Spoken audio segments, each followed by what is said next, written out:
There is a concept of how to create your perfect life. You have to get into that vibration.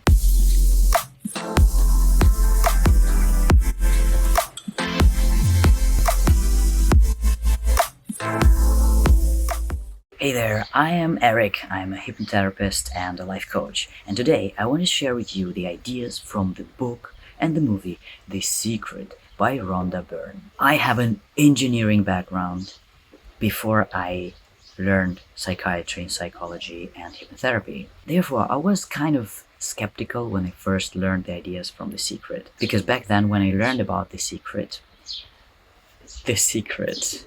I had to laugh a little bit, and I was very skeptical. I had to laugh because that's not a secret. What's in it, the whole idea, is the law of attraction. And the law of attraction means whatever you think about, whatever you focus on, you attract. So that's the whole secret. But what they do is, or Rhonda Byrne, what she does is, she puts different people together who are successful, who are wise, and who have achieved a lot in their lives. And she asks them what basically is their secret to success and happiness and abundance and wealth in their life. So now let's dive into this. What is it that all these people share, and how does the law of attraction work? What do they mean by the law of attraction? So first of all, thoughts make things. That's the statement. So what we think about will sooner or later manifest in our lives at some point in time. And that means if we want to have abundance, wealth, health, perfect relationship, love, happiness in our life, we have to think about them. We have to think about abundance. We have to think wealth. We have to think love. And that will manifest in our life. The second idea is that like attracts like, which is a bit difficult concept to grasp for a physicist or an engineer, especially if we speak in terms of magnets. But let's speak about thoughts and our brain. Our brain likes to be efficient, and we have to teach it to think a certain way. So if we teach our brain to think positive thoughts, it will think more of those positive thoughts because it likes to be efficient. It doesn't want to think too much. It doesn't want to work too much. It wants to save energy, and feeding our brain with positive thoughts, we teach it to multiply them. The third idea is mindset is everything. So if you start something, you start a new project, you want to talk with a person, somebody you don't know, you have to have a positive mindset. You have to be sure that this is going to work, that your project is going to be successful, that when you approach somebody, that you will find the right words and make a good impression on that person. So if you have that positive mindset, then you are basically radiating that certainty, you are radiating that positivity, and people just see it and they just feel it and feel attracted to you, and therefore you'll more easily get into the flow within that project or have a beautiful, wonderful conversation with the person you're approaching. Idea number 4, focus on feeling good. First thing, of course, are our thoughts, and those thoughts, they create our feelings and emotions.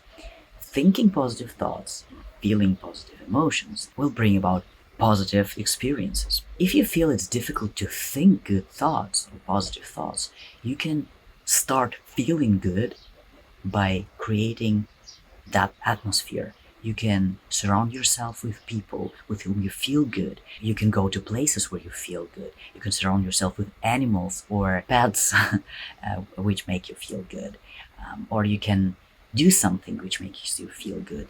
Read a good book, or watch a funny movie, or do the things that put a smile on your face, basically. Idea number 5. There is a concept of how to create your perfect life.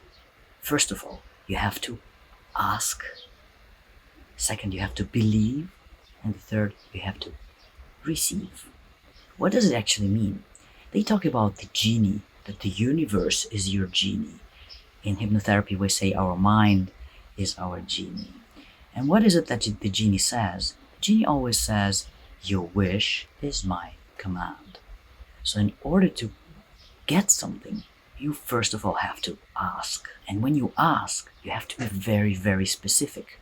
And that's what the idea in the book is. And that's what the idea, what I speak a lot about, is about visualizations, about mind movies. So you have to be very specific. You have to say, if you want a bicycle, you want to really imagine what that bicycle is going to look like. If you want to become successful, what does success really mean to you?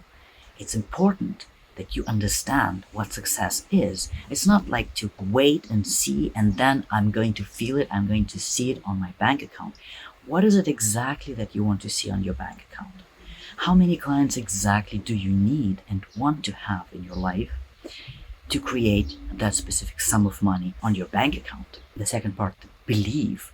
That means you have to really believe that you will get it, that it's possible to get it. That's a tricky one in my opinion, because this is something children can do and we adults kind of unlearn doing, probably because we so often wanted something and didn't get it and then kind of got disappointed. So here the idea is to relearn it, to learn to believe it, that you will really get it. And then receive. In order to receive it, the idea of the book is you have to get into that vibration. You have to get into that emotion of already seeing that you are having it. It's like they are also saying that the time doesn't really exist, that it's relative, right? So just believe that that moment in future is now. How are you going to feel the moment that you receive what you want? And feel it now. Idea number 6, the universe is abundant. It means there is a lot of everything and enough for everybody. And it's important to understand that idea in terms of competition. For me, it was very difficult to grasp the idea that it's not good to compete. I always thought that if you compete with somebody and measure yourself with someone else, you kind of get more motivated and achieve more. But what I also found was, while it can be a good motivator in sports, for example, it can also be counterproductive. Because if you compare yourself with somebody else, it's a feeling of lack. It can be a feeling of lack. So basically, if you want to compete with someone, compete with yourself. Compete with yourself now and become better in the future. Idea number 7. You are the creator of your destiny. Basically, it sums up all the ideas before. We are in full control of our vision, of our wishes, and of our choices.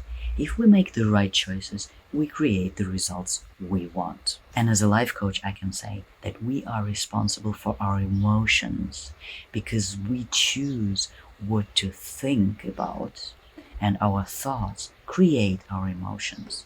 There is nobody else outside of us and no circumstances which can affect our emotions. It's us who do this, because before every emotion there is always a thought, and we always choose what to think, what the meaning of that event or the circumstance is to us. So those were the ideas of the book. In my opinion, absolutely worth reading, especially because it's not just about the ideas, it's about the atmosphere which you get from the book. And if you are like me and like cycling a bike or are on the move all the time, then I totally recommend the audio version of it. Thanks for watching. See you next time.